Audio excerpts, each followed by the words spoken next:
All right, I think we're live, and I don't think it went live for that at all because it showed up an error. But we're on. We're good to go. Ran. Cancel. All right, welcome back to another episode of Q Chat. Dave, how you doing? Good. How's everybody doing tonight? I think everyone's doing well. Let me read the comments here. Oh, what's up, Travis? Travis, the first one in here tonight. That's awesome. Nope, Rodney was. Rodney was? Oh, Yep, I just saw Travis comment, but Travis has that line up. Sorry, Rodney. Let me get to sharing here to some pages. Dave, you want to do any talking about anything special coming up here? Anything special? What? Us going to a state competition this weekend? Dude, I'm ready. I'm ready. I'm excited. Share to a group. Hold on, why is it not pulling my groups up here? Oh, all right, it's not sharing to any groups. Coach is on. Michael. What's up, Coach? What's up, everybody? Oh, here we go. This will do it.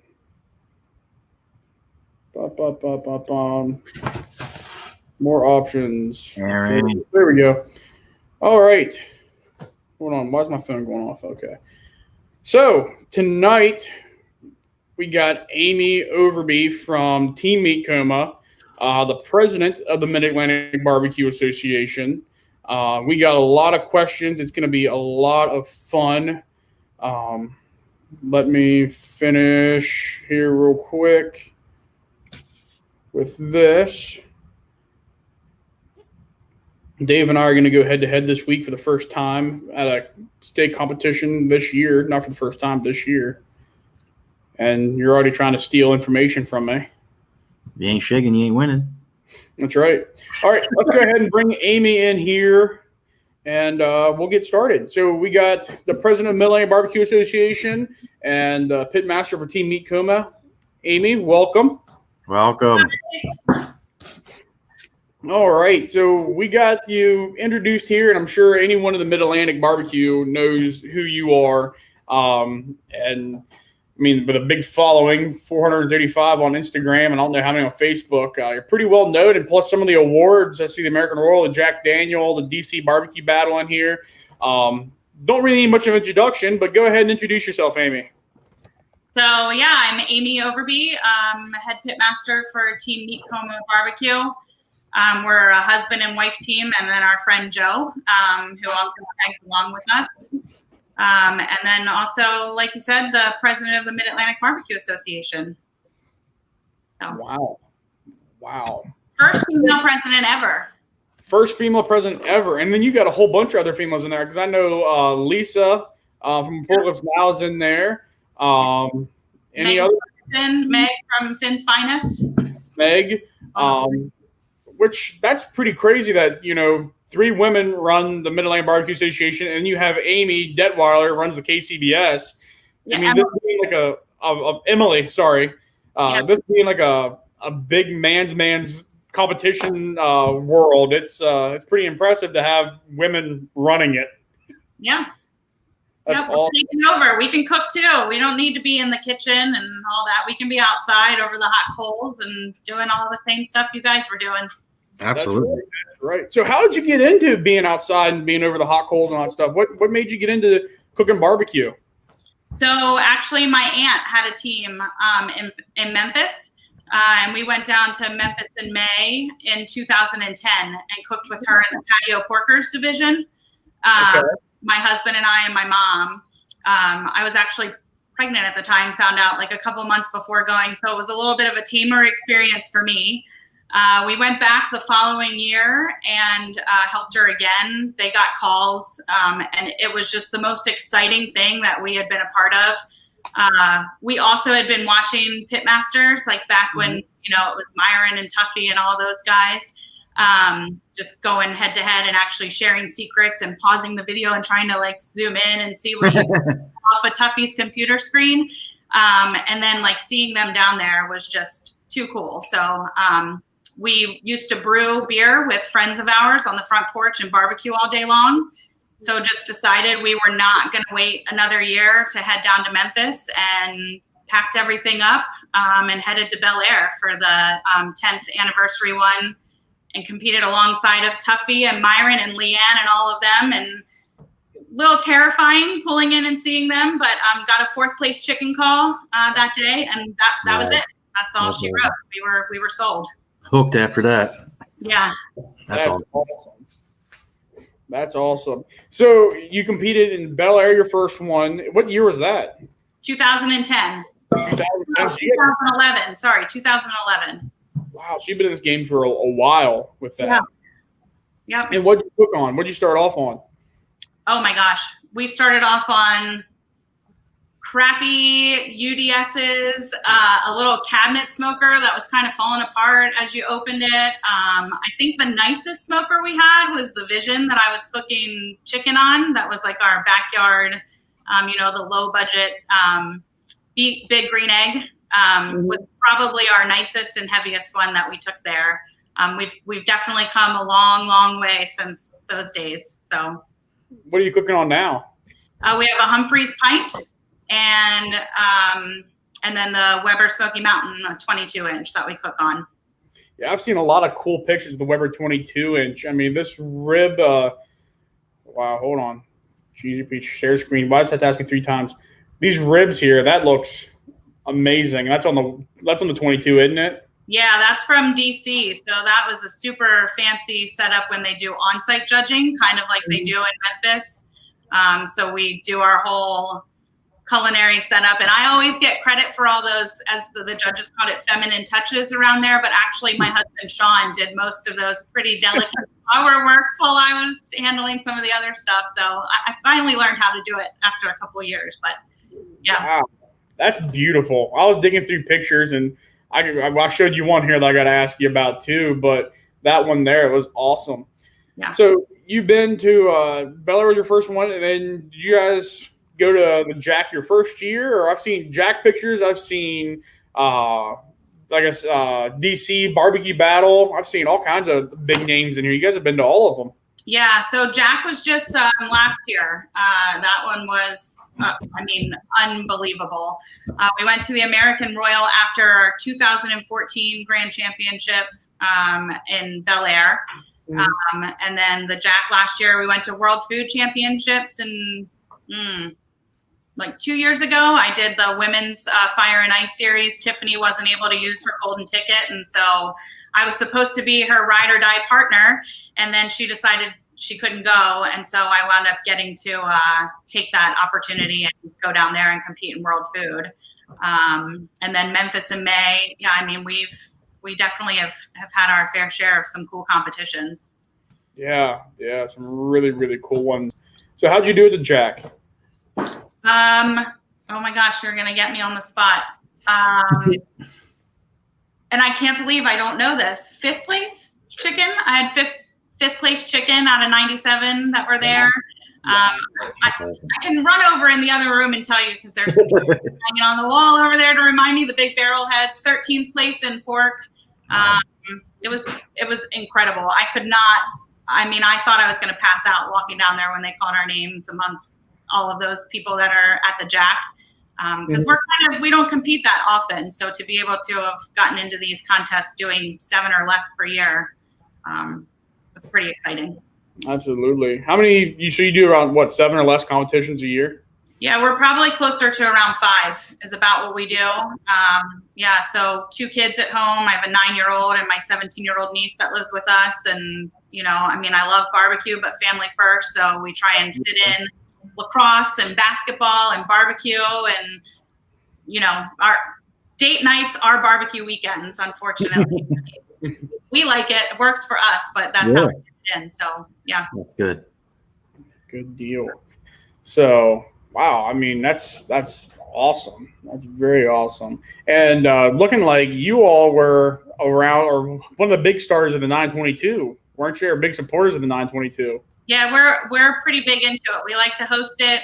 We like the whole shirt idea. I don't know if you've seen, I'm sure if you're looking through our pictures, Joe is a graphic design guy. So we're all about the gear, kind of got to give a little high five to OBS too. They rock some pretty awesome gear. But Joey does all kinds of I don't know, jerseys, and we've got a hockey one. We have baseball pullovers. I think we have some of the coolest gear in barbecue. So we had to capitalize on the 922 thing and start wearing those shirts. So looks good. Looks really good. Looks really good. So, guess we'll start off with this one. How did you become the president of Mid-Atlantic Barbecue Association? And some people are already asking questions about MABA, so we'll just go ahead and get started with that. How did you become the president of the Barbecue Association? I have no idea. No, I'm just kidding. I guess I can start back my history with MABA. I know this kind of ties into some of the things that we were saying we might talk about is for the smaller teams, like what the Mid-Atlantic Barbecue Association can do for them or why you would want to join. The thing that I can say the most is in 2014, when we won our grand championship and thought there was no way possible that was going to happen, we were not MABA members. So we did not get the Maryland State Cup at the contest that was the Mid-Atlantic Maryland State Cup contest. So in hindsight, there's no way I wouldn't have joined from the beginning. So I wish I had known about it then. I think it's totally worth the membership fee to be a part of it. So I joined the board about, I'm on my third term. So I think I've been on for 5 years. Oh, wow. Brian and Luke approached me, Brian Walrath from Brown Liquor Barbecue and Luke from OBS approached me and asked me if I'd be interested. Because I don't know if you've seen me at a contest, I'm quite social. I like to hang out with people. I like to have a good time. We're sponsored by a brewery, so we usually have pretty decent beers in tow with us. And so I think that's how it happened. I was one of the remaining members on the board when a lot of people got replaced last year, and it's voted on by the elected board, and I was asked to do it, and I said yes. So. Wow. So for those that don't know, what's the Mid-Atlantic Barbecue Association do? What is the purpose of joining it? I mean, yes, you get the Maryland, the cup and all, but like what does it do? Why would someone want to join the Mid-Atlantic Barbecue Association? Yeah, so I mean, it's a social organization above and beyond all else. They used to sanction contests, but that's really kind of gone away with KCBS doing most of the sanctioning in the Mid-Atlantic. And so we're a social organization. We also run the toy program, the Team of the Year awards. We have the 2 different tiers, and I think the biggest thing is the camaraderie. There already is that when you're at a contest, no matter what, that family of barbecue that everybody talks about. But when you're in the Mid-Atlantic Barbecue Association, it just adds another kind of layer to that. We were hoping to be able to do even more kind of social engagement things on Friday nights and, different things that are for MABA members only, but of course, pull in everybody can come, but represented, but COVID sort of put a damper on some of our plans for that. But yeah, just to know other people, if you have questions, that's an easy in that now, hey, I'm a MABA member, you're a MABA member. Do you want to share some tips with me? Okay. There's the newsletter involved. There's the annual awards banquet and food, which if you haven't been, that pays for your membership in and of itself. It's like, right. So yeah. Right. There's a question in here that says, I'll try to word it differently. It says, has being the MABA president changed your perspective when she comes to comps to compete now? So I have not competed since I've been the MABA president, so I can't really answer that. I don't think it would. I think that, I just am looking to have a good time and hang out and meet new people and see people that I haven't seen for a while. But with all of the pandemic stuff going on, we've decided to not compete this season. So. One of the ones in here, there's another good one that I was going to ask you, like talked about beforehand. Is there any plans to become a sanctioning body? Is there any reason why? I know it's probably a heck of a lot of work. But that being aside, is there any talk of any goals of becoming a sanctioning body like MBA or KCBS? Not really. So like I said, they used to do that more before I came on the board. When the first year I was on the board, we did still sanction a few backyard contests. But like you said, there's so much that goes into that, and so many people that are needed in order to do it. And it just becomes difficult. You have to have the judge pool, you have to have all of that stuff in place, and KCBS, does a good job of that. And so we just want to be a social organization that lets them do what they're doing in the area, and we'll, hang out in the background and have fun with each other. Absolutely. I did two, I think, backyard. I did the Hampstead was one, no garnish or anything like that. That's Steve. Wow, I'm going to forget his name. Down like close to Westminster did. I know it was barbecue. Daggone. But, and then also the Harley Davidson that Eric Forrester does. That's was MABA or is MABA. Yeah. And then there was another one that we helped with in Philly, the Made on American Street. I definitely don't know that one, but not anymore. We haven't sanctioned. I don't think it's been for 2 or 3 years.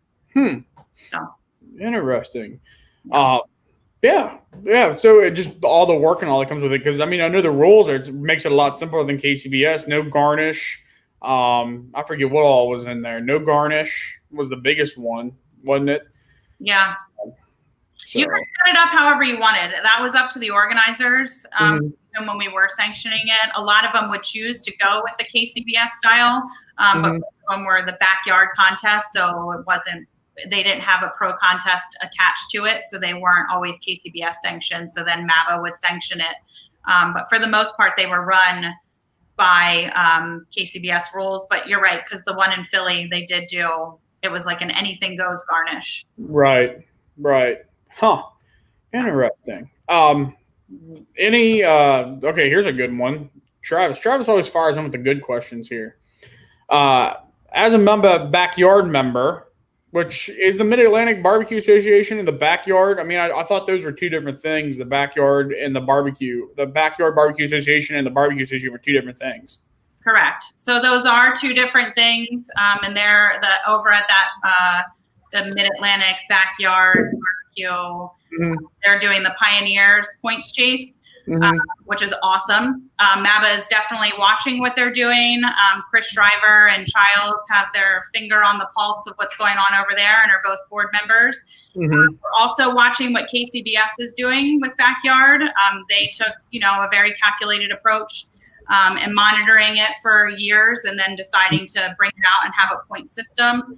Currently, the Mid-Atlantic Barbecue Association for Tier 1 and Tier 2 points are run by Barbecue Data. So that would be a whole contractual thing going on with them. And so we're kind of watching what happens with KCBS and definitely, monitoring things to decide if we're going to bring in backyard as a points chase or a cup or how we're going to work that. Again, with the pandemic, things have just been kind of strange because we haven't been able to get out there and just make the decision. So you don't want to, it's this weird give and take. We don't want to jump in and start all these new initiatives and then all of a sudden, or there were no contests. And then, or we have all these different pieces going because we don't think there are going to be many contests, and then it opened wide up and then no one's there to keep those pieces going and have things fall apart. So we've been very calculated and have definitely been talking about that, and we'll continue to talk about that. Absolutely. Yeah, it's no one knows really what's going on anymore with almost anything. It's almost day to day with that. Yeah. So, all right, I got to ask about it here. We're going to switch topics back from Mid-Atlantic Barbecue Association to back to Team Meat Coma, and I got to ask about these brisket deviled eggs. That is amazing looking. Brisket deviled eggs. They came about by accident. So we were heading to a friend's party and needed to bring something and completely forgot about it until last minute. And then I was like, oh, we have competition brisket in the freezer. So it was a quick defrost. I made my deviled eggs, which I think are some of the best deviled eggs out there. And then threw the brisket on top, and there you have them. And now they are one of the most requested TMC things to bring to a party. So that's awesome. Wow. They're really good. They're as good as they look. I believe it. I just recently got into deviled eggs, and I love deviled eggs. Yeah, Andrew Don Smokecraft has those smoked avocado deviled eggs, and oh my goodness. Yeah, I do those. I do Humpty Lumpties, so a big old piece of jumbo lump crab meat on top, or a shrimp on top. But yeah, so that's where I didn't have any of that, and I was like, "What am I gonna do?" And pulled out the brisket, and it was. Heck yeah. Yeah, that happened for a reason. Wow, no doubt. So while I'm scrolling through, where are all the Dave? What's a TNS competitions question there? I'm scrolling through more pictures here. Where is all the footprint of Mamba? Where's the footprint? Like as in what states does it encompass? I think so. That's yeah. So, and I don't want to get this wrong because I always wind up missing one or saying one too many. New York, New Jersey, Pennsylvania, Delaware, Maryland, Virginia, and North Carolina. Wow, so North Carolina's part of that. Yeah, wow. Pretty sure. Don't let me be wrong. So what are the north places like New Hampshire and all? Do they have one? They're Nebs. What's that? Nebs. Yep. I guess Northeastern Barbecue. Yep. Society, I think it is. Yeah. So that's like Rhode Island and Massachusetts, and all of those guys are in Nebs.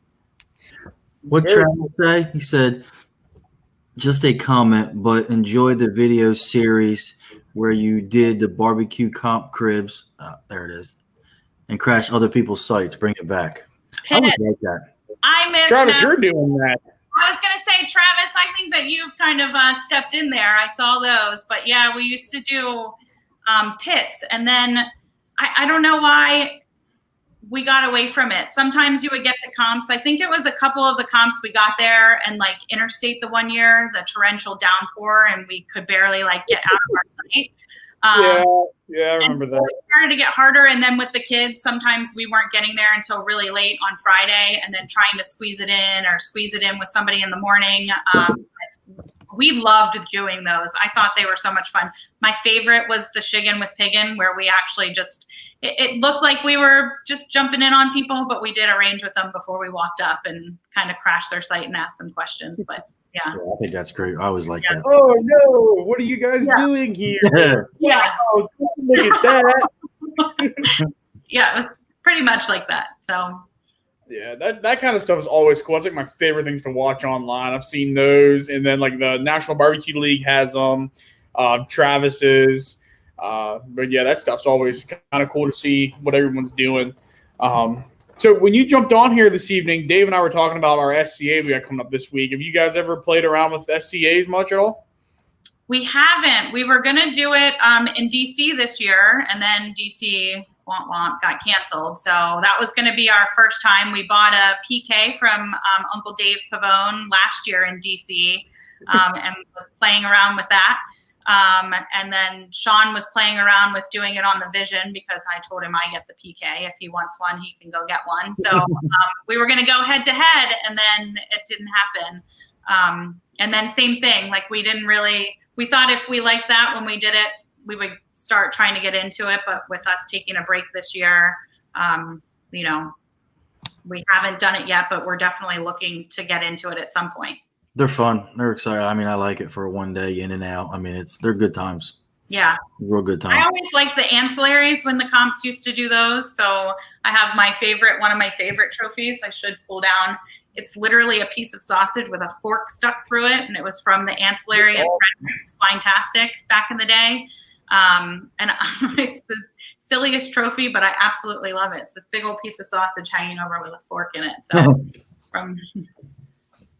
I'm trying to find the Shiggin tour. I heard there's a pig and whiskey Shiggin tour, and I got to find it to save it for later. There's a Rockin' Robin one, MABA Pits. All right, hold on, let me share the screen here because I just up here. This was a good time. The Shiggin one was at Spring Grove. That one was pretty fun. And then we did 3 and 1 Queue. We've done a few. Rockin' Robin's was a fun one. Pavone Brothers. Oh, and the Pavone, and then there was a Pavone one where Dave and Joe got together, and Dave crashed me and came in and did a pits of TMC, and I didn't even know he was doing it. So that's awesome. Oh, I can only imagine what this is. what's this one? Oh, the Shiggin with Piggin. That's for. So today we're gonna do something.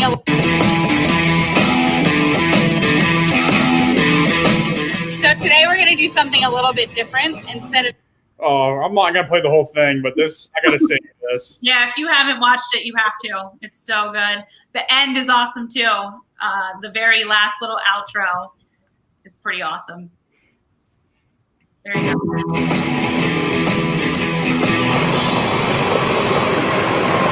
We're taking this police up. What the hell? Oh, That's funny. that's funny. Everyone's gonna see my weird searches here now. That was gonna be the first episode, though. So, daggone. So those will definitely, hopefully, someday come back once all this stuff goes away. Yeah, I hope. We usually try to ask, what's the meaning behind your barbecue name? So I said a little bit before about the friends that we used to brew beer with on the front porch. They now actually, one of them who was on our team, Roy, owns Waverly Brewing now. Just a little shameless plug for him while I'm on here. But we used to have parties that we would call meat comas. And so they had a theme to them. So one year it was brushi. So everything you had to pair a beer and bring it in the style of sushi. So I made like pounded out flank steak with wasabi mashed potatoes and asparagus all rolled up and then sliced. One year was exotic meats and we brought stuff, but basically it was like just more meat than any human should be able to handle at one party. And they were meat coma parties. So then when we had our team, we just decided that we would be, instead of a meat coma party, it would be team meat coma. So That's awesome. I like that. Yep. That's where it is. And it works out really great. We didn't even realize, like, when we were doing it, all of the like four letter. So it makes a great design. When Joe joined the team is when we went from being the, if you look back at our old stuff, we were like the Angry Birds ripoff, you know, and bacon eyebrows and all of that with the Angry Pig. And then when Joe joined, we got an upgrade to our logo. So. Wow, I'm trying to find the Angry Birds one here. Yeah, it was pretty special. Someone asked, does the Mid-Atlantic Barbecue Association have a YouTube channel? And I think that I just found that on Team Meat Coma. Yeah, no, we don't have a YouTube channel. Another thing, we were wanting to, amp up our social media presence. So we definitely, there it is, little bacon TMC. And our slogan, you can't spell team without meat. I mean, come on, that's so good. Very true. That's awesome. But yeah, we don't have a YouTube channel. We were trying to, like I said, kind of step up the social media game and brought back, kind of revived the Instagram account because that had kind of gone dormant for a bit. Trying to do more posts on the page and everything on Facebook. And we were looking to do more video type things as the season progressed. But again, even if we were out there competing, going up to other people and doing these interview and face-to-face kind of things at contests just isn't really something that we can be doing right now. So it's been put on hold a little bit. Trying to do the shout outs, if you guys have noticed those on the page, when people are getting calls and making sure people are getting recognized for what they're doing out there week after week. Big kudos to Lisa for that. She's really done a stellar job with our social media stuff. So. Yeah, definitely. Absolutely. Yeah. You said in the beginning, how you started with your journey and things like that, watching, pitmasters with Tuffy and Myron and all that. Who inspires you now in barbecue? Being that you've been in it since 2010 and things like that, I mean, I can't wait to watch that new Netflix show. The name of it is escaping me right now, but I got you. I mean, Sophie Curry and Tina Cannon, like those women are some serious badass barbecue babes. And I mean, watching them when I was with them at the World Food Championship, I mean, mind blowing. Just super cool. So that's kind of who I'm looking to watch. I mean, seeing Tina with that gigantic side of beef in her hand, getting ready to go at it. Like, I cannot wait to see more of that. So for sure, other women in barbecue inspired. Absolutely. No, it's great. Yeah. And not even just like the big ones. Like, I mean, Tiffany Smith-Patrick doing it, and she's a judge and then started her own team and is cooking the whole can posse all by herself, running all of those gateways and all of that. I mean, I think she's amazing. I don't think I could do that all by myself. I need the boys to, help me a little bit with aluminum foil. And no, I'm just kidding. They cook too. I'm just kidding. American Barbecue Showdown. Yes, that's it. Yeah. Yeah. Oh, thanks, Aaron. Aaron found He it. just popped it up as soon as you said it. Yeah. So yeah, I found that on here, and then I haven't watched the Chef's Table one yet. I know Tyler's in the comments now, so he's gonna go berserk. But yeah, I'm excited for that one too. I'll gotta be honest. I like the old like barbecue pitmaster stuff before it became the competition. There's like a competition within a competition, and like the surprise dessert or the surprise category. It's just a cookout coach is boycotting the show. But I like I want to bring like the pitmasters. I think that's why like the cribs was so cool and such a big hit. Yeah, no, I definitely, that was my favorite back pitmasters days. Like I said, I mean, we seriously would record them and pause and freeze frame. And I'm not joking. Like if I don't think touchscreen existed back then, but if it did, I would have been way in there when Tuffy's timelines were popping up and just look, you were trying to like sneak in and see what temperature it was on and see if you could see that little timeline in the background, I mean, I still go back and watch them. I mean, it's like every Friday or Saturday they come on here, and it's like all day. And it's like I sit down, and it's like every weekend I watch the same thing. My wife's like, "Why are you watching it again?" I'm like, "You never know, I might have missed something." Yeah. I'm still watching it. Yep. Yeah. Great. Yeah, I'm rewatching MABA Queue right now. I almost said MABA Queue. Oh, that should be a thing. But I'm already rewatching MABA Queue, and I'm stopping, I'm pausing, I'm figuring things out. And I think I've got Tyler hooked on it now too. Yeah. But, MABA Queue is about as close as you can get to what that used to be like. I agree. They're so different than ours, though. Sometimes when I look at it, like the colors and that are so different from Mid-Atlantic when I'm looking at it, So. The colors and what? I'm sorry, I lost that on there. Sorry, like when you're looking like at like the color of like their chicken legs versus our chicken legs. Oh yeah, like color on, like it's like the sauces they use or whatever wood they're using is imparting a different color, and so sometimes you're like, man, like trying to figure out what they're using to make it, have that color, and would it succeed here in the Mid-Atlantic? Who knows? Absolutely.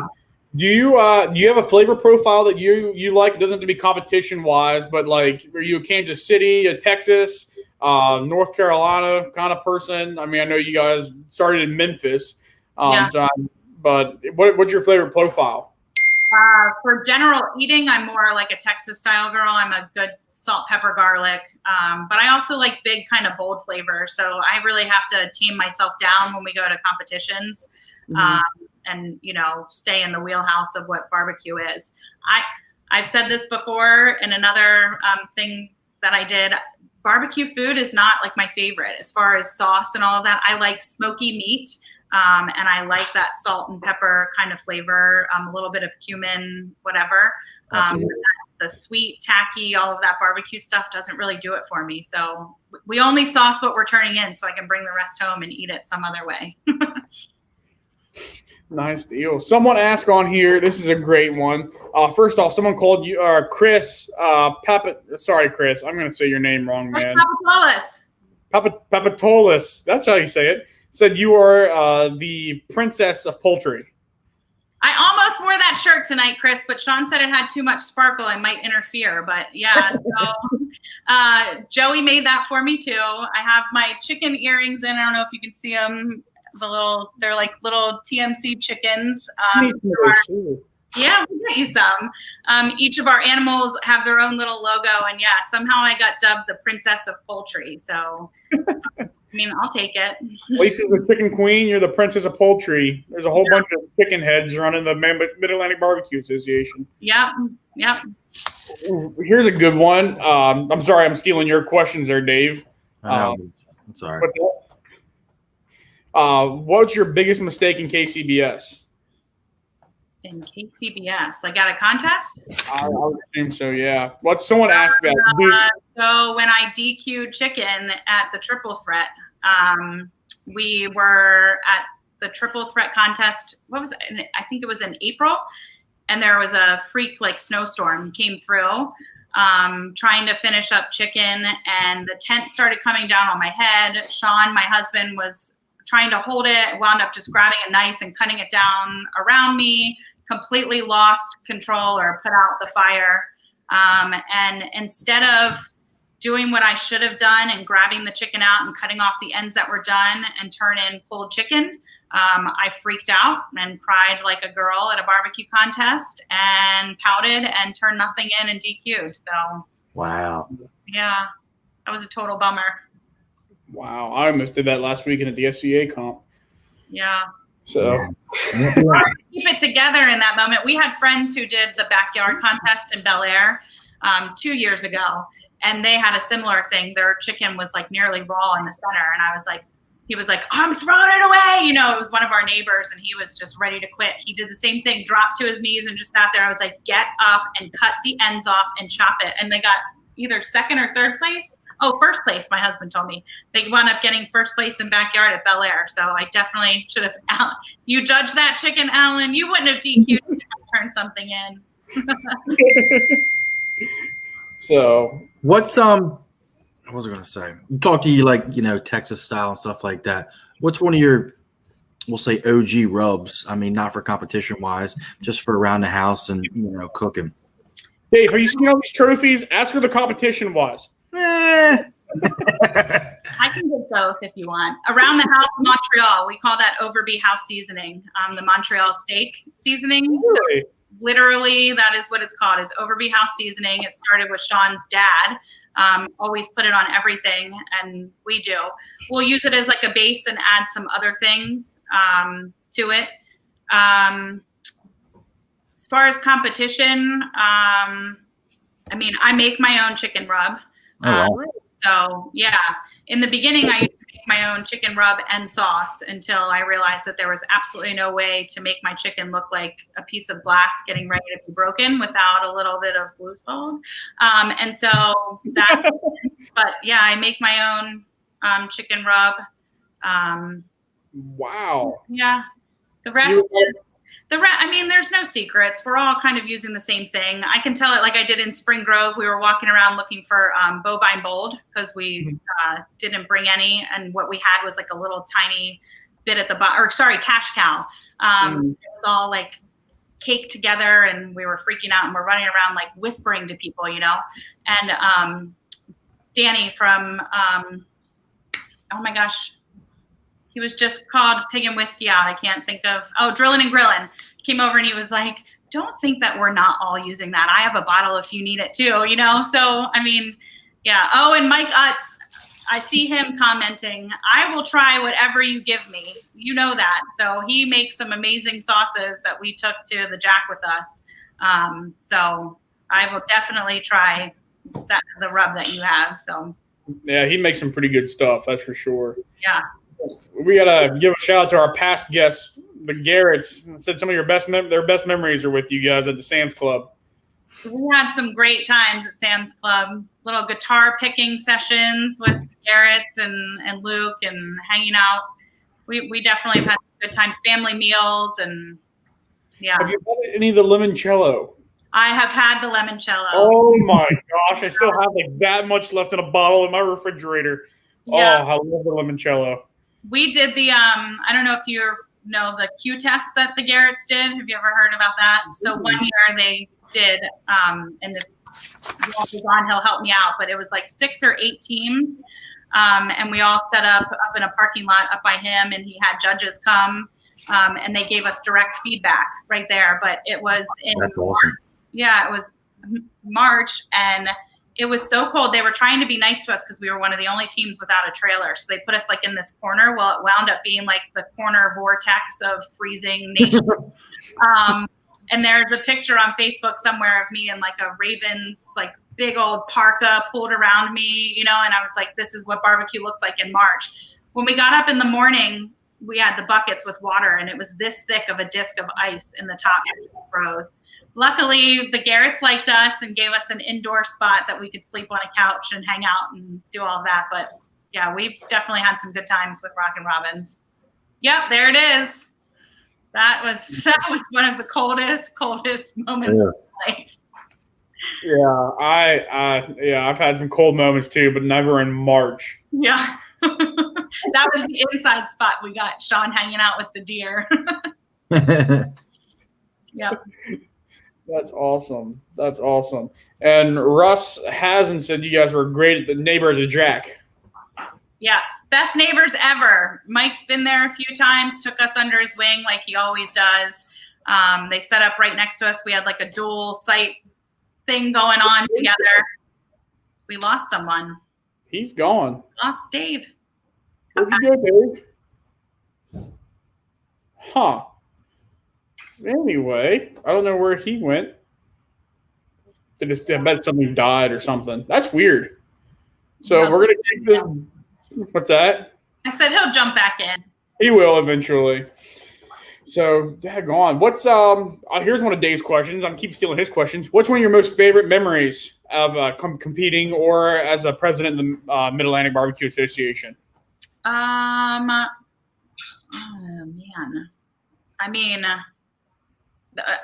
memories. It's got. I mean, the Jack. Like, and it can. There's so many facets of it. The day that we found out, so it was the craziest run. We had won Spring Grove, which was the last contest that could qualify you to be in the Jack Draw that year. And then only having one bung in there versus some teams had a lot of bungs in the bag. He's back. My bad.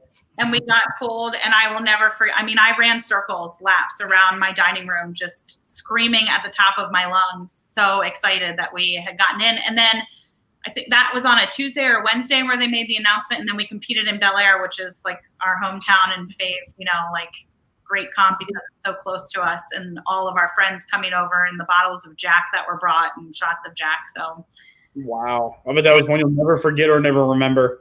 Yeah, I thought the Royal was mind-blowing. The Jack was just beyond. So, wow. So you have competed in all four of them: the Memphis in May, the Jack, American Royal, and the barbecue battle, DC barbecue battle. That's awesome.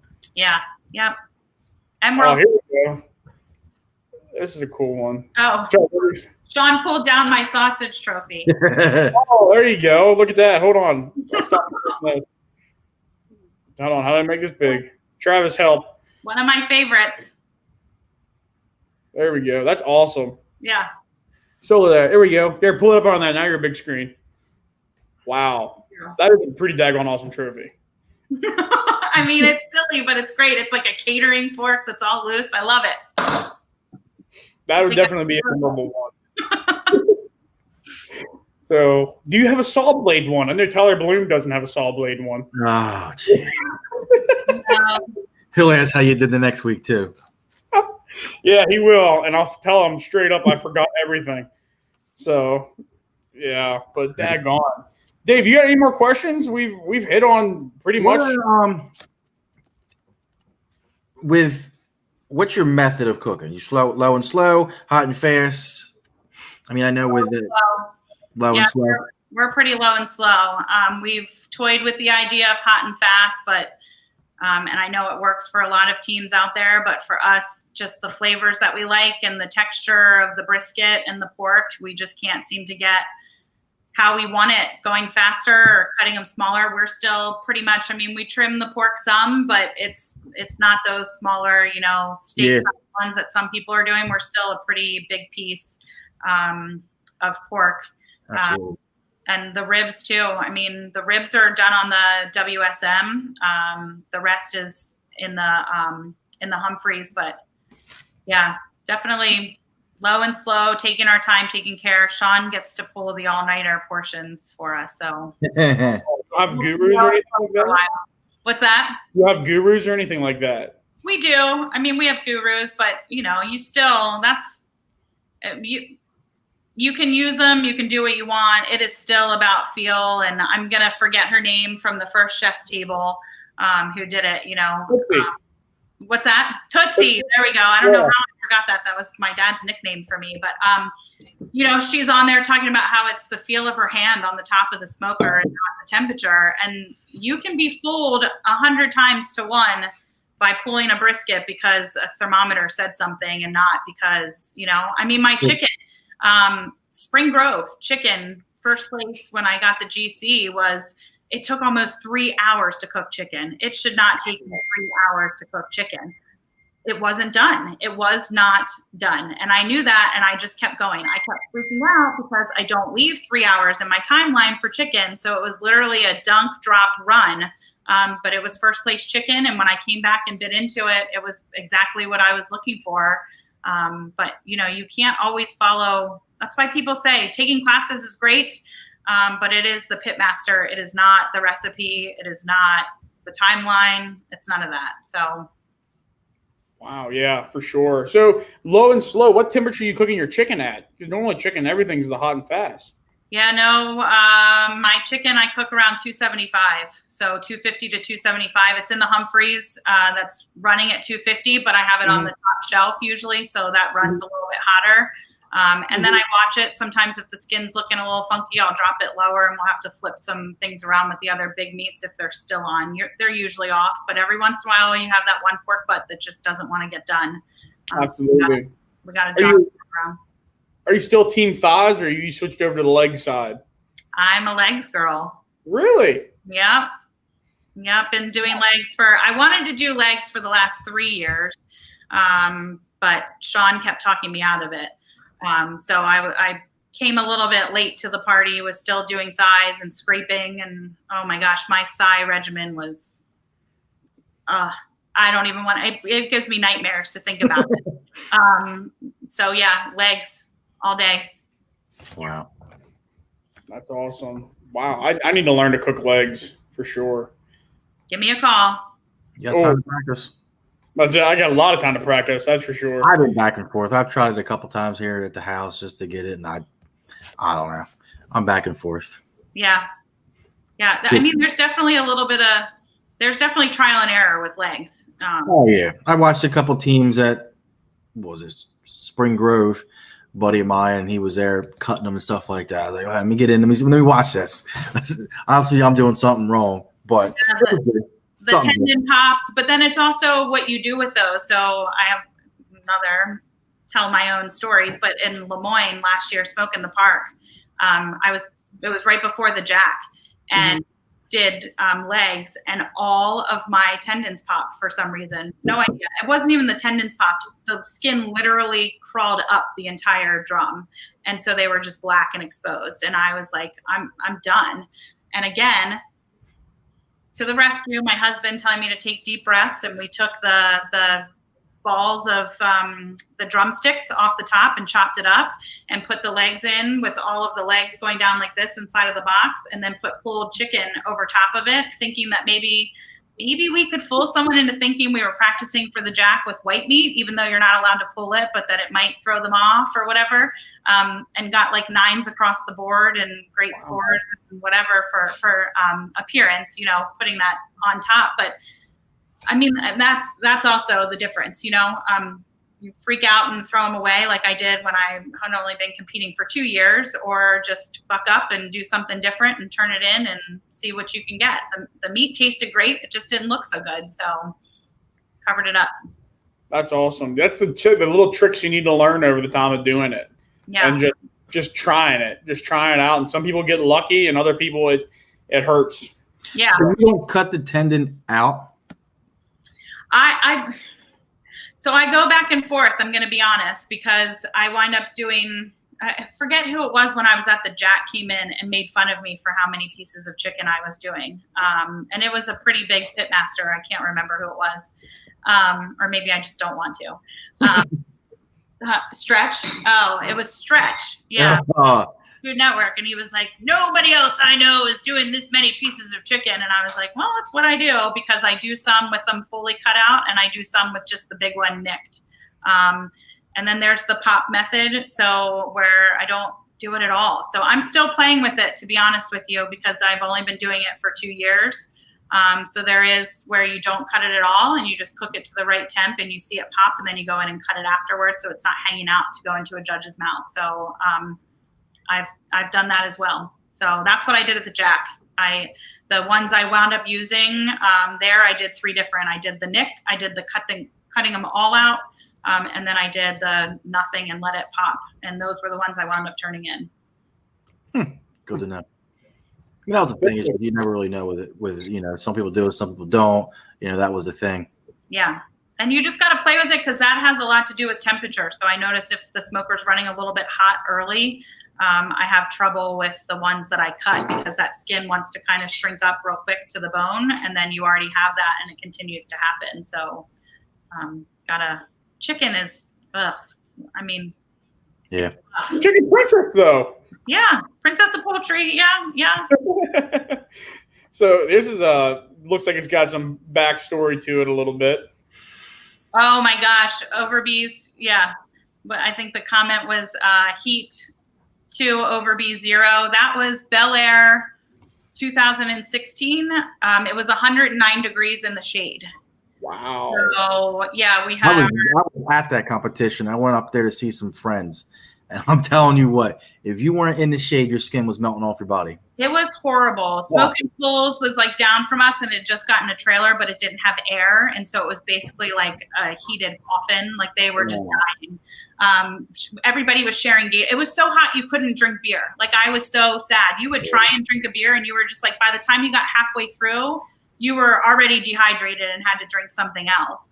So that was us taking a break. I think there's one like 2 before it where Joe and I both had paper towels like folded into our glasses because I mean it was just pouring and dripping. But we had the like an Insta-read sitting there on the side, and it was in the shade, and we walked over and it was 109 on the thing. So Bel Air is notoriously one of and them. they pack them in there too. It was tight. That was under our tent with no sun. Yeah, poor Sean. It was hot that day. Yeah, for sure. It was bad. Shot still came out though. Yeah, I was gonna say it looks like we managed to get a little brown liquor in there still. Oh my gosh, the days of the chicken thighs. Oh man. And my meat glue year. Oh, that was meat glue there. Oh, I've experienced meat glue. Yeah. So, wow, this is kind of a long one.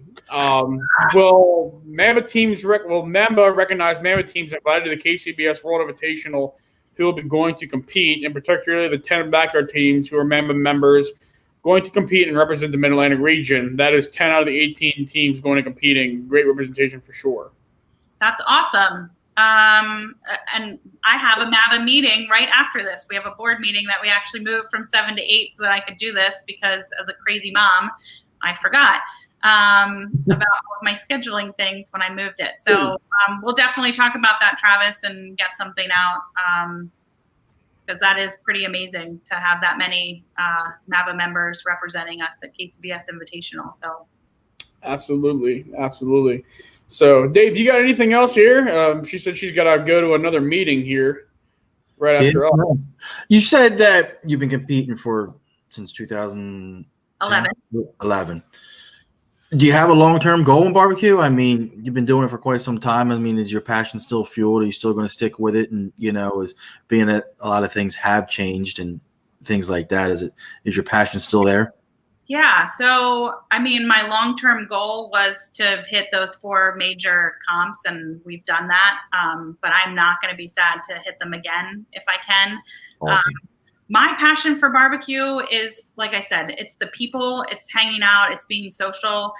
I always say when I stop having fun at contests is when I'll stop going. It is not about winning. I mean, the trophies are super cool. Like, I love that my kid has some up in his room and there's some up here in the kitchen and whatever. Like, they're really fun and cool. But if you're doing this for the money and you're doing it for the trophies and all of that, then you'll probably burn out pretty quickly, I would think. I mean, we've made so many friends doing this, and I miss them terribly this off season. So yeah, I think my long-term goal is to keep being excited about it, keep wanting to see and hang out with my friends. And until that goes away, my passion will be here. Absolutely. That's awesome. So let's go over from competition barbecue into MABA. We'll wrap up with this one. What are your plans for MABA? What do you hope to see that do and accomplish? I know this year is kind of the throwaway year, if you will, but you can still make the most out of it as possible. What are your plans for the Mid-Atlantic Barbecue Association? What do you want to see happen with that? Yeah, so I mean, I think if people came to the banquet last year, we saw a little bit of the push for, we had some, sponsors to get a little bit more money into some of the awards, just getting the Mid-Atlantic Barbecue Association recognized. But in all honesty, it's the same answer as when I'm going to leave competition, is I just want people to have a good time. And I want us to have like the coolest social organization where we all just want to hang out and have a good time with each other at contests. That like literally people are sitting there like, what is wrong with those people? They're super cool and I want to hang out with them. They must be a MABA member. That's what I want. I want our social media to be fun.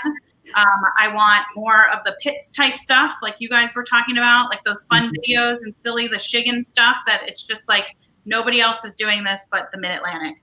And I mean, that's my vision. I really wanted to push the social media stuff. I really wanted to push the fun stuff, the social gathering things. And like I said, the focus for me is not on the points chases and the awards and the money and all of that stuff. It's hanging out with 150 of my good friends once a year at the annual banquet and having a great time betting on horses afterwards. Like that's what I want to do.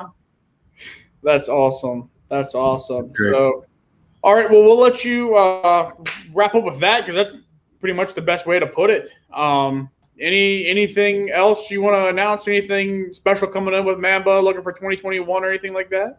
Yeah, so if you guys haven't seen, we're doing a super season for 2020 and 2021. So combining, because 2020 has kind of been obviously a little bit of a wash. So we're considering it the super season. So if you aren't a MABA member already, it's not too late to join. You'll be able to be right up there with everybody else, even if you haven't competed. I'm hoping to be in the game with everyone when I get back out there next year.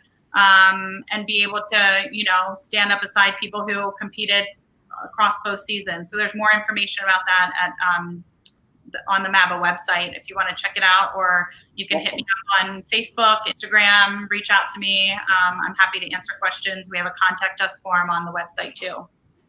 So is there going to be a banquet this year or no banquet this year? There's not. There's too much around reserving a place. We typically do it like in February, and there was just too much unknown to reserve something like that. And I mean, up until a couple months ago, there were no contests in the Mid-Atlantic. So Michael Fay asked that. Since there's no banquet this year, any plans for a holiday party? Mike, I think you should host one, and I will come and bring brisket deviled eggs. There we go. I'll be there. We're in. We're definitely in. Yeah, So. no, we're definitely open to ideas that people may have. Where there were still restrictions for the number of people who can get together at certain locations. Flu season coming up. I'm a nurse too, on top of all of this. So, with the flu season coming, we truly have no idea what it's going to look like in a couple of months. So just, wait and see. And if we can pull off something cool, I certainly would love to, because I miss everybody. So. Sweet deal. All right. Well, Amy, thank you so much for your time. We'll let you get on to your MABA meeting, and we'll maybe hear from you again sometime. All right. Thanks for having me, guys. This was so much fun. Thank you. Appreciate it. All right. Bye. Bye.